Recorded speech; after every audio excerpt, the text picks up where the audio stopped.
Estamos aqui ao lado do deputado federal Walter Feldman, meu amigo. Nós moramos juntos na cidade de Itu, fomos colegas de ginásio, depois nos reencontramos na política. Eu como prefeito, ele como vereador em São Paulo, e depois, no momento mais sublime desse encontro, foi justamente quando nós estávamos à busca da construção de uma política melhor para o Brasil e para o mundo. Nesse momento, nós nos deparamos na Câmara dos Deputados, eu ali como presidente do Movimento Político pela Unidade e o Walter Feldman como deputado. Então, cumprimentando o Walter, é uma alegria muito grande estarmos juntos aqui. Eu gostaria de perguntar para você assim um pouquinho, como é que foi esse encontro, como é que é essa sua história política, como é que você optou por ser um construtor do bem? Bom, Sérgio, primeiro dizer da minha alegria de poder recebê-lo aqui na Federação Paulista de Futebol, agora minha nova função, depois de 40 anos de política, migrando agora para ajudar num processo de organização e modernização do futebol brasileiro, agora aqui em abril na CBF, na nova gestão do Marco Polo Del Nero, quando deve haver uma transição para um futebol científico, moderno, democrático, de boa gestão e principalmente de caráter social. Você sabe que essa é uma parte da minha vida e você aplica os seus conceitos onde você estiver. Pode ser na política, pode ser na sociedade, pode ser na tua profissão, pode ser nas instituições que eventualmente você venha ocupar alguma função. Eu quero dizer a você, aos meus amigos Fruit, Panunzio e Raul, meus queridíssimos companheiros, deputados federais, agora o Fruit prefeito, o Panunzio prefeito, ou seja, pessoas que deram grandes contribuições ao parlamento e agora dão contribuições à gestão daquilo que é a essência da democracia, que são os municípios. O Raul, que já foi secretário, agora volta para o Congresso. Com os três eu convivi e eu sei como eles são na prática. Então, quero dizer para toda essa plateia que eles são o que parecem, eles são o que falam, o que não é muito comum na vida pública brasileira. Mas eu e o Sérgio, nós temos um encontro de almas, desde o colégio, desde a escola primária, já tinha uma certa identidade no jeito de ser, no jeito de fazer as coisas, na nossa ingenuidade e pureza daquele período, e depois, não por coincidência, porque sorte e coincidência são apelidos de Deus, nos reencontramos num novo momento, agora os dois já maduros, de cabelos brancos, quase carecas, calvos, encontrando caminhos para a sociedade brasileira nas nossas variadas funções. E eu, nos últimos anos, Sérgio, eu já estava migrando para uma política inicial na minha vida, muito revolucionária, muito de contestação, de crítica, de oposição, mas eu, depois do governo Mário Covas, migrei muito para a visão de construção de uma política de unidade. Na minha prática, eu fui o líder do governador Mário Covas, então eu tinha a tarefa de juntar todas as forças, construir a maioria, para poder fazer a transição que representa São Paulo de hoje. São Paulo caiu numa situação muito difícil do ponto de vista administrativo e financeiro, com Mário Covas se reergueu, e se não fosse na Assembleia uma política muito bem construída de encontro de forças e de pensamentos em defesa do Estado, nós teríamos dificuldade de fazer aquela transição. E mesmo na Assembleia eu fui presidente no período da explosão das Torres Gêmeas. Foi meu primeiro contato com a chamada cultura de paz. Eu compreendi naquele momento que não adiantava apenas nós nos manifestarmos quando de processos violentos que acontecem no dia a dia, porque se não construíssemos uma cultura de paz, um processo educacional, formação, transgeracional, de pai para filho, de professor para o aluno, das relações humanas, seria muito difícil construir uma sociedade moderna, eficaz, mas principalmente humanista. E aí eu migrei, além da cultura de paz, migrei nas minhas relações com Mandela, relações com o Dalai Lama, e eu fui me banhando dessa filosofia até que eu encontrei o movimento político pela unidade, ou seja, estava exatamente na minha visão, no meu alvo. Eu queria encontrar um movimento brasileiro que pensasse daquela maneira, que integrasse as diferentes posições, compreendesse, como diz Marina Silva, a alteridade normal e sadia na sociedade humana, ou seja, o pensar diferente, mas não pensar diferente para ampliar o conflito. É para gerar uma relação que produza uma síntese. O movimento político pela unidade, para mim, foi sempre isso. Aqueles encontros históricos em Brasília, os encontros lá em Ibiúna, quando a gente podia aprofundar com o pessoal, inclusive, de outros países da América Latina. Você me pediu para representá-lo em Recife, foi um encontro extraordinário com outras nações da América Latina e muitas vezes com o próprio PT, ou seja, o nosso maior adversário, mas a gente encontrava uma linha de sintonia muito grande quando o movimento político era o apaziguador, era aquele que nos dava um norte, uma conduta, um caminho mais adequado. E para mim, o pensamento de Chiara é um pensamento muito sintonizado. Para mim é tudo isso. Chiara, na verdade, talvez tenha sido a figura que mais simbolizou e sintetizou quando traz à discussão da política a questão da fraternidade. Nós que somos, na verdade, filhos da Revolução Francesa, que de uma forma ou de outra, durante os últimos séculos, construímos a nova democracia, sabemos que faltava o pilar da fraternidade. Ou seja, apenas os dois outros elementos mostram que são insuficientes, porque geraram hoje uma sociedade que eu diria democrática, mas capenga, ela é manca, ela não tem o elemento que é aglutinador dos outros elementos. Liberdade e igualdade são fundamentais para que todos possam se transformar em cidadãos, mas se forem cidadãos independentes, se forem cidadãos que têm o seu núcleo de ação sempre configurando o outro como inimigo, não se constrói essa relação de construção. Chiara conseguiu interpretar isso de maneira brilhante, ou seja, faltava na democracia plena a fraternidade como elemento, não apenas o terceiro elemento, mas o terceiro que aglutina os outros todos. Que traz a questão do amor, traz a questão da compaixão, traz a questão do respeito ao próximo. Então, eu diria, para mim, foi quase um banho de compreensão mais profunda.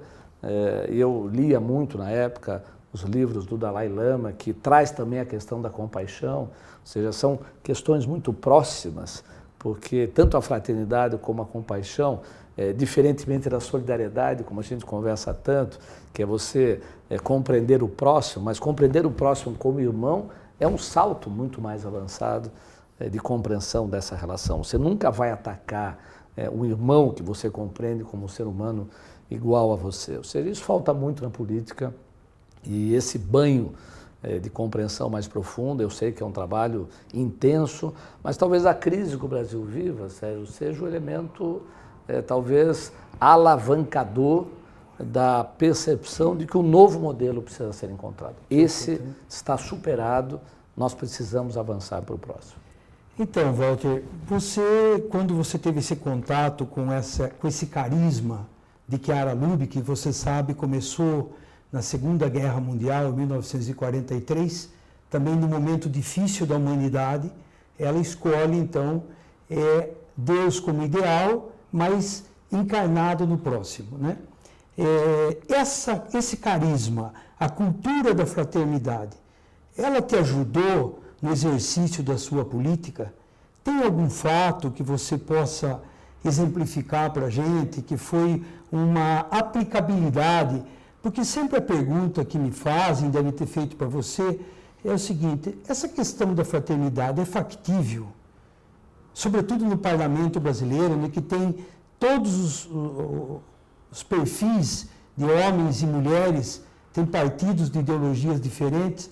Como que é essa convivência? Como é a aplicabilidade da fraternidade como categoria política? Olha, Sérgio, eu diria o seguinte: depois que eu entrei em contato com a cultura de paz, com o movimento político pela unidade e a compreensão mais profunda da fraternidade, eu jamais deixei de utilizar esses instrumentos. Eu diria que, para mim, hoje, é impossível conviver na política sem eles. É impossível, porque você percebe que uma parte ponderável do mundo político, e particularmente dos partidos, ainda estão cercados pelos velhos movimentos e pelas velhas inspirações. de que o conflito e a vitória se dá esmagando o próximo, destruindo aquele que é o seu adversário, muito pelo contrário. Olha a situação do Brasil hoje. Eu me lembro exatamente, eu estava na Bandeirantes, olha só a situação, eu estava na Bandeirantes às 8 horas da noite, com absoluta clareza de que o Aécio tinha sido eleito. 8 da noite, aparecem os números. Para mim foi um impacto enorme. Imagina, eu tinha convicção que, primeiro, durante a campanha, que Marina seria presidente, depois que o Aécio seria no segundo turno, mas eu acompanhava as pesquisas, o desdobramento, os debates, ou seja, o Aécio presidente, que me parecia naquele momento uma alternância democrática boa até para o PT. Seria bom, ou seja, oxigenaria as relações políticas, haveria mais condições de enfrentar a crise que se avizinhava e seria para qualquer presidente. Bom, no momento que aparecem os números, eu não nego que eu fiquei muito chocado. Claro que eu não me desequilibrei, porque nós acostumamos com fracassos e vitórias, mas eu me lembro que naquele momento o Boechat pergunta, e agora?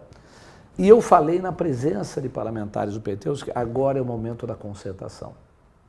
E concertação é uma experiência espanhola, é uma experiência chilena, de que em momentos de profunda crise só há uma maneira de você superá-la, é juntando todo mundo, é tendo a nação como objetivo principal. E não a vitória eventual, não o sucesso conjuntural, não o embate do meu partido contra o outro, que era exatamente o que a presidente Dilma deveria fazer naquele momento, chamar todo mundo, dizer, olha pessoal, nós temos uma crise pela frente, cometemos erros, é fundamental você ter autocrítica. A autocrítica faz parte da fraternidade. Sim, sim. Quando você briga com o irmão, você só pode recuperar se os dois vierem, olha, acho que exageramos de um lado, exageramos de outro e tal. Ninguém é dono da verdade, puxa vida.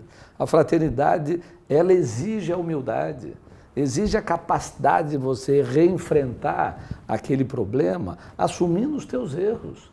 Porque senão você é totipotente, você é superior, ninguém é superior a ninguém, né? Ou seja, não há nada mais humilde do que você se considerar sempre abaixo de Deus, né? Ele sim é superior e ele compreende as nossas fraquezas.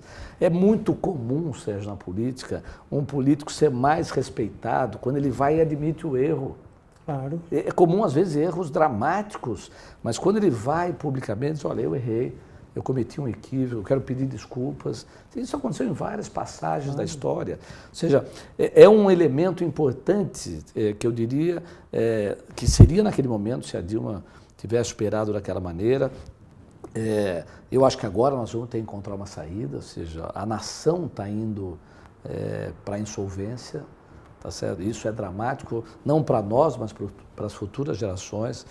Mas em toda a minha vida, ou seja, como secretário de esportes, como secretário das subprefeituras, eu como presidente da Assembleia, eu me lembro que eu chamava a oposição o tempo todo, dizendo, olha pessoal, nós temos um objetivo maior, que é o Estado de São Paulo, então vamos fazer um entendimento aqui, a gente cede ali, ou seja, quem está na política tem que estar preparado a ceder sempre, a reconhecer sempre, a avançar, a se aproximar mais, porque aquele que está no conflito com você, ele também tem as suas fraquezas, também tem o seu desejo de humanamente se aproximar, ou seja, os queridos companheiros políticos que estão aí hoje na frente de grandes prefeituras sabem disso, ou seja, se forem arrogantes, tá certo? Se forem superiores, eles traduzirão alguém que está acima do bem e do mal. Ninguém está acima do bem e do mal. Então, eu diria que aqui no futebol agora, ou seja, nós temos problemas graves acumulados, conflitos.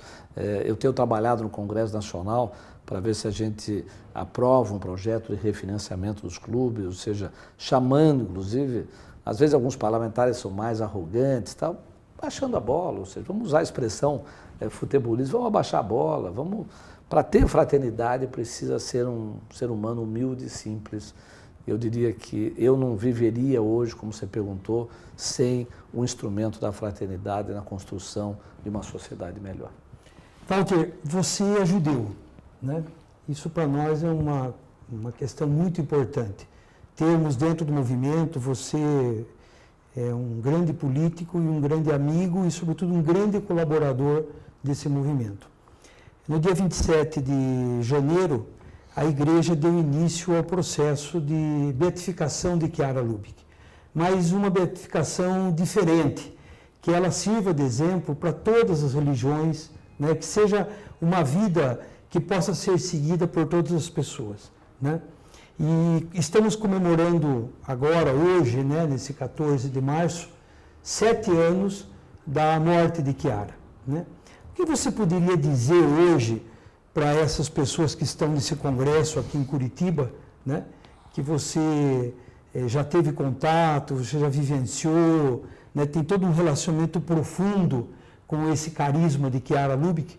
O que você podia deixar como mensagem, né, para concluir a nossa belíssima entrevista aqui? Eu estou muito feliz por estar conversando com você, mas eu acho que essas pessoas gostariam talvez de ouvir uma mensagem sua relacionado a o que devemos fazer, né? Eu sempre penso assim, quando eu vejo uma pessoa boa que morre, uma pessoa que deu muito pela construção do bem comum, que é a finalidade maior da fraternidade, eu dentro de mim eu digo, a maior homenagem que eu posso fazer para essa pessoa é seguir o seu exemplo.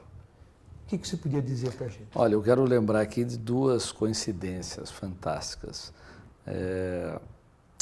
Eu te falei que só não vou estar em Curitiba porque é o batizado da minha netinha. E esse batizado da minha netinha foi escolhido porque é o aniversário da minha filha. Minha filha faz 29 anos, exatamente no dia que está se realizando o encontro lá em Curitiba. Então, foram juntados. Esse é um dado importante. Eu quero lembrar outra coincidência. Eu sou muito ligado a datas, acho que os números têm um simbolismo, é uma característica judaica também, inclusive de interpretação bíblica. Mas 27 de janeiro é o Dia Mundial de Homenagem às Vítimas do Holocausto. Eu fico até arrepiado. Puxa. Não é por acaso, ou seja, não houve um movimento humano mais indigno do que o Holocausto. Lá se perdeu a característica do ser humano. Ou seja, por que será que Chiara Lubich foi nessa data lembrada? Por que essa é uma data tão significativa para nós judeus e para todos aqueles que acreditam nas relações humanas sadias, democráticas e não violentas? Então, você vê que tudo tem um significado. Mas Chiara, para mim, é, na verdade, o símbolo máximo dessa síntese, do momento, eu diria, de ápice que chegou à compreensão do novo momento que deve ser escolhido e o caminho que deve ser seguido. Quando morre alguém da dimensão das características de Chiara, eu sempre acho isso, que fica para nós, para todos nós que já fomos seus seguidores, uma parcela maior de responsabilidade. Tipo o seguinte, sem a voz dela, a nossa voz tem que se ampliar. Nosso empenho, nosso envolvimento tem que ser maior ainda. Nós temos que, no nosso dia a dia, dar mais exemplos para que aquilo que ela pensava se reproduza, não apenas em nós como pessoas, mas nossas ações em tudo que eventualmente fizermos. Então eu quero dizer aqui que Chiara estará comigo na minha atividade agora, que é uma atividade civilizatória, que é o futebol, porque está na cultura popular, tem 140 milhões de brasileiros que de uma forma ou de outra acompanham o futebol. Nós queremos que, com o fim da violência nos estádios, isso se amplie muito, passe a ter as características que teve na formação do cidadão do Brasil. E eu quero dizer que eu estarei aqui na minha frente de luta, levando à frente aquilo que aprendi com Chiara, com o movimento político pela unidade. Serei um seguidor fiel e permanente. Muito obrigado, caro amigo Walter Feldman. Walter Prevd é meu pai, por isso que eu me equivoquei agora. Mas eu sou da sua família. Somos irmãos. Mas eu quero agradecer em nome de todos os participantes, também dos políticos que estão aqui em Curitiba nesse momento, né?